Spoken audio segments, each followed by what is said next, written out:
los magos llegan. ¿Quiénes son estos magos? El evento descrito en este pasaje tomó lugar como un año después.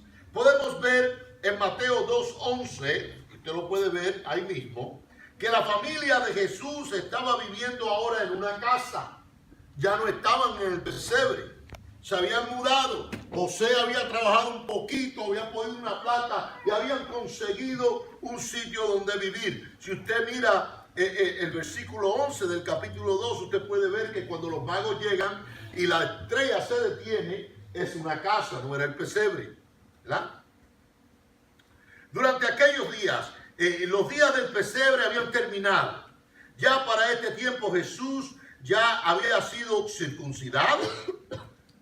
¿Se acuerdan que lo hablamos eso la semana pasada?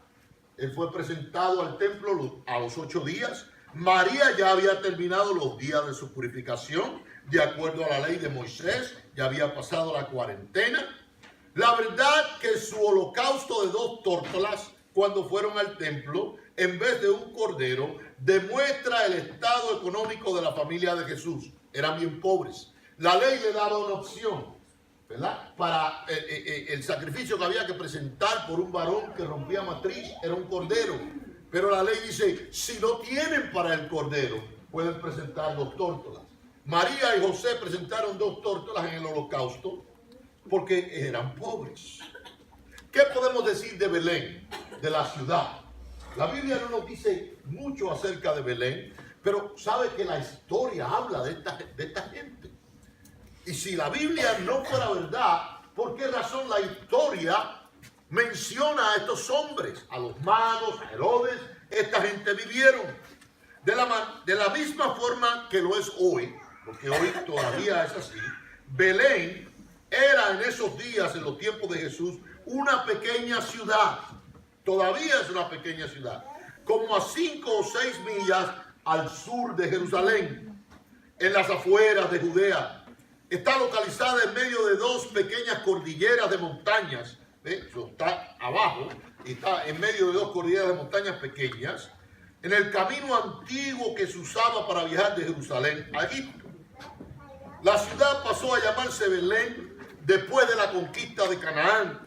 Cuando Josué entra a conquistar a Canaán, le cambian el nombre a Belén. Ese nombre significa la casa del pan. Cuando ellos llegaron, esa ciudad se llamaba Éfrata. Pero desde que Josué entró a la ciudad, se le conoció por el nombre de Belén, que quiere decir la casa del pan. Fue allí en Belén donde Jacob enterró a Raquel. ¿Se acuerdan de Raquel? Hemos estado hablando en los estudios del viernes. Allí fue donde Jacob la fue a enterrar. Eso usted lo puede ver en Génesis 35:19. También fue en Belén que Ruth conoció a Boaz. Eso no lo hemos predicado aquí, pero es un mensaje precioso. Es una historia de amor. Si usted algún día tiene tiempo, váyase al Nuevo Testamento y léase el libro de Ruth. Es una historia de amor preciosa. ¿Ok? Pues fue allí donde Ruth y Boaz se conocieron. Allí fue donde su nieto David era nieto de Boaz y de Ruth, creció y donde practicó el oficio de pastor de ovejas. Ya para el tiempo del nacimiento de Jesús, ya Belén se conocía con el nombre de la ciudad de David. Y todavía se conoce con ese nombre, Belén, la ciudad de David, del rey David. El profeta Miqueas prometió que el Mesías prometido nacería de esta pequeña villa llamada Belén. Eso lo puede ver en Miqueas 5:2. Bueno, hemos hablado de la llegada de los magos, de la ciudad de Belén. ¿Qué podemos decir del rey Herodes? Porque la Biblia no nos dice mucho de Herodes, pero la historia habla de Herodes. Y voy a tomar un poquito de tiempo aquí para decirle qué clase de individuo era Herodes. Porque yo quiero que usted entienda la clase de enemigo que Satanás había levantado en contra de un bebé, Jesús. Satanás lo quería matar. Él no quería que Jesús llegara a la cruz del Calvario. Le voy a hablar un poquito acerca de este rey. Mire qué clase de individuo era este hombre. Este Herodes, mejor conocido como el Grande, Es el primero de los muchos Herodes mencionados en el Nuevo Testamento. Hay otros Herodes, pero este en particular. César Augustus, que había sido el primer César del Imperio Romano, el que estableció el Imperio Romano, había nombrado a su padre Antípater para que fuera procurador o gobernador de Judea debajo de la ocupación romana. ¿Ok? So César Augusto nombra a Antípater, que era el padre de Herodes, que fuera gobernador. Antípater, cuando se convierte en gobernador de Judea, después de un tiempo se las arregló para nombrar a su hijo Herodes prefecto de Galilea. Durante ese tiempo, Herodes tuvo éxito en acorralar las guerrillas judías que continuaban su lucha contra Roma. Los judíos seguían peleando contra Roma. Roma había llegado, había prácticamente puesto debajo del pie a los judíos, y las guerrillas no son una cosa nueva. Las mismas guerrillas que tenemos en el Ecuador y en Sudamérica en ese tiempo también asistían, y esas guerrillas peleaban contra el gobierno romano.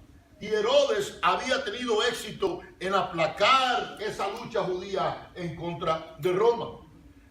Después de huir a Egipto, cuando los partos invadieron a Palestina, ¿verdad? Salió corriendo y se fue para Egipto. Herodes, después de eso, fue a Roma en el año 40 antes de Cristo.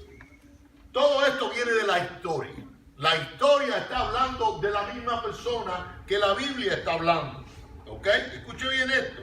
En el año 40 antes de Cristo, faltaban 40 años para Cristo nacer. Herodes va a Roma y fue declarado por Octavio y por Anthony con la aprobación del Senado romano para que éste se convirtiera en el rey de los judíos. El título de Herodes era político, ¿ok? No tenía que ver nada con Dios. Estando allí, él invadió a Palestina al año siguiente. Después de una lucha de varios años, pudo sacar a los partos de Palestina y así estableció su reino. Le tocó como 3 años peleando contra esta gente y lo sacó de Palestina. Porque él no era judío, ¿verdad? No tenía sangre judía. Herodes se casó con una muchacha que se llamaba Mary Ann, que era heredera de la casa judía de Hasmonea. ¿Ok? Ella era una aristócrata de la gente de los judíos de alta alcurnia. Él fue y se buscó a una de esas y se casó con ella, para que así él fuera mejor recibido por la aristocracia judía y el pueblo.